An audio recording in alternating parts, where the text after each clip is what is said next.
नमस्कार व्यूअर्स। बंगाल के इलेक्शंस के मैं बहुत क्लोज वॉच रख रहा हूँ और मैंने जो देखा और डिसाइड किया और जो सोचा, देखिए सब पहले बीजेपी के लिए कह रहे थे। लास्ट 2 डेज से या इनफैक्ट यस्टरडे से लोगों ने एकदम से यू टर्न लिया और अब बीजेपी का नाम हटा दिया है। अब वो सीधा सीधा कहने लग गए टीएमसी आने वाली है, टीएमसी ही आएगी। हालांकि ये बंगाल का इलेक्शन जो है वो बहुत ही ऐसा इलेक्शन है जिसके बारे में एग्जिट पोल देना असंभव है, क्योंकि लोग अपनी राय देते ही नहीं है, ना बताते हैं ना कुछ करते हैं। तो जब तक वो अपनी राय नहीं देंगे एग्जिट पोल बन नहीं पाता। अल्टीमेटली लोगों ने ये डिसाइड कर लिया। हालांकि फर्स्ट जो हुआ था, फर्स्ट जो पार्ट हुआ था इलेक्शन का, जो फर्स्ट फेज हुआ था, उसमें बीजेपी की क्लियर कट मेजोरिटी थी। सेकंड जो फेज हुआ है उसमें चांसेस बहुत कम है।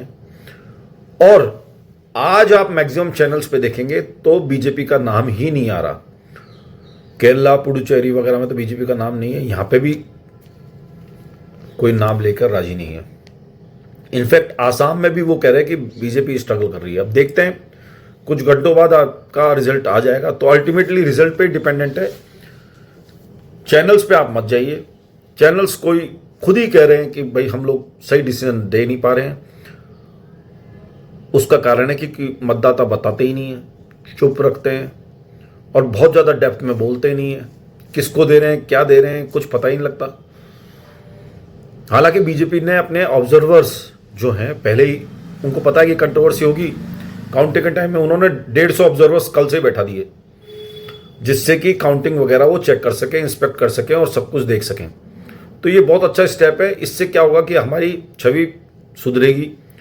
अन्यथा ये होता कि बीजेपी अगर जीत भी जाती तो भी उस पर इल्ज़ाम लगते, टीएमसी इल्ज़ाम लगाती। हालांकि वो तो अभी भी लगाएगी, किसी से रोके नहीं रुकेगी। बट आपने ऑब्जर्वर्स रख दी है तो इससे एक ट्रांसपेरेंसी की एक किरण जागती है, एक अच्छी उम्मीद जागती है।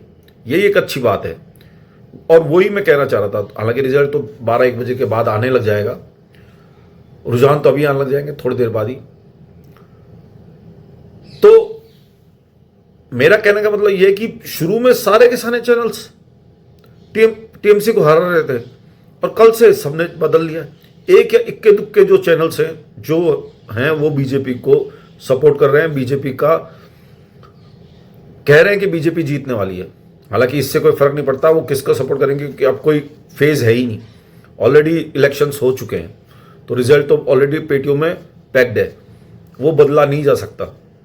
और ऑब्जर्वर्स का बैठना एक अच्छा संकेत देता है कि अब ट्रांसपेरेंसी तो रहेगी। रात से ही सारी पार्टियों ने जमावड़ा लगा लिया है वहाँ पे जहाँ पे काउंटिंग होती है। रात भर वो जागेंगे, रात जागा करेंगे और ऑब्जर्वर्स भी वहाँ बैठ गए। तो कोई हेरा फेरी के चांसेस बहुत कम है। एक अच्छा माहौल है, एक अच्छा सबको लग रहा है कि ये इलेक्शन फ्री एंड फेयर रहेगा। हालांकि इसमें बहुत सारी कंट्रोवर्सीज हैं, बहुत सारे ऑफिसर्स आए हैं, बहुत सारी IAS officers, IPS officers, CRPF, election commission, उसके ऑफिसर्स, गवर्नमेंट ऑफिसर्स, बंगाल की पुलिस, इतने लोग इन्वॉल्व हैं। इतने लोगों का इन्वॉल्वमेंट होना एक अपने आप में बहुत बड़ी बात है। अगर इतने लोग इन्वॉल्व होते हैं तो कुछ ना कुछ इसका कंक्लूजन निकलता है। इतने लोग मिलकर गड़बड़ी नहीं कर सकते, क्योंकि सारी की सारी जो मशीनरी है, वो चाहे स्टेट की मशीनरी हो चाहे वो सेंट्रल की मशीनरी हो, पर है गवर्नमेंट सर्वेंट्स की और ब्यूरोक्रेट्स की। वो लोग इतना गड़बड़ नहीं कर सकते। ऊपर से ऑब्जर्वर्स बैठा दिए तो बहुत और भी ज़्यादा ट्रांसपेरेंसी के चांसेस हो गए। तो एक अच्छी बात है, एक अच्छा जनमत रहेगा। तो बंगाल में जो आगे आने वाले समय जो गवर्नमेंट है वो भी स्मूथली चलेगी। हालांकि 2 महीने तक सीआरपीएफ वहीं रहेगी। दंगे होने के चांसेस रहे हैं, पिछले जो अनुमान रहे वो भी यही रहे कि भाई हमेशा वहाँ पे दंगा रहा है और एक वर्ग दूसरे वर्ग को दबाने की कोशिश करता है। तो इसलिए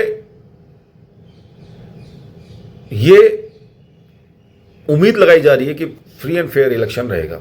अच्छा, ये जो कमेंट बदले हैं गवर्नमेंट के या सारे चैनल्स के, वो इसलिए बदले हैं जो अपोजिट बीजेपी के नेता हैं शुभेंदु राय, उन्होंने एक तरह से ये कह दिया, एक तरह से सरेंडर सा कर दिया, लास्ट में बोल दिया कि भाई जो भी आएंगे हम उसका रेस्पेक्ट करेंगे, और खूब अच्छी तरह बोला। और हम नहीं चाहते किसी को भी तकलीफ हो, जो भी आएगा वो राज करेगा, बाकी लोग उसको फॉलो करेंगे, अपोजिशन में बैठेंगे। तो उनका ये जो स्टेटमेंट है वो नेगेटिव गया है और सब लोग उसको नेगेटिव ले रहे हैं, हालांकि वो तो शांति की अपील कर रहे हैं।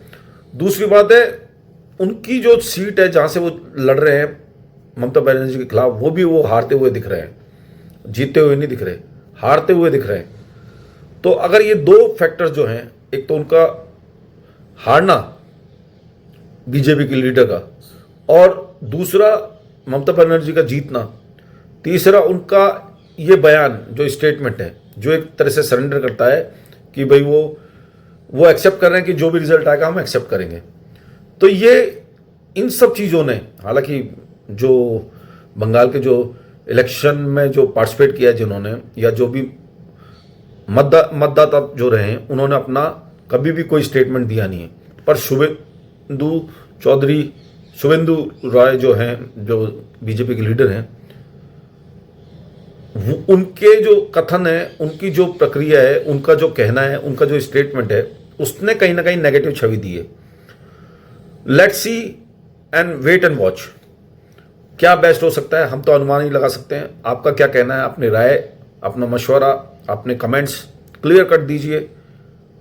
फ़ोन पे भी बात कर सकते हैं, व्हाट्सएप पे भी लिख सकते हैं। आपका बहुत बहुत धन्यवाद। मेरे चैनल को लाइक करिए, सब्सक्राइब करिए और शेयर करिए। धन्यवाद। आपका होस्ट मयंक नरूका। आपका दिन शुभ रहे।